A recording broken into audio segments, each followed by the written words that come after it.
This used to be the most visited spot in Moscow. Then McDonald's opened in 1990. That year, about 7 million more people waited in line to get a Big Mac than to see Lenin's tomb. That's about as good an example of America's soft power as you can get. But now, the Trump administration's policies have made the rest of the world much less interested in what America is selling, and there's no easy solution. Let's start with some of the data. A survey of more than 10,000 people in 20 countries found that 37% of respondents outside the US said they will stop buying American products and services due to tariffs. Supermarkets in Canada and Denmark are already putting signs on US goods to meet the rising demand from shoppers who want to avoid them. Multiple apps provide a similar service. In a recent earnings call, McDonald's, which ultimately left Russia over the war in Ukraine, warned of an uptick in anti-American sentiment. Levi's is worried too, and it should be. This is more than a boycott.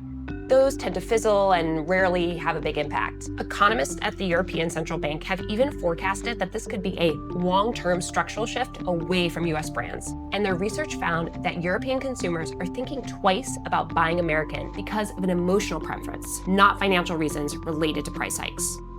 Yikes. So what can US businesses do? They could distance themselves from Trump, but so far that hasn't happened.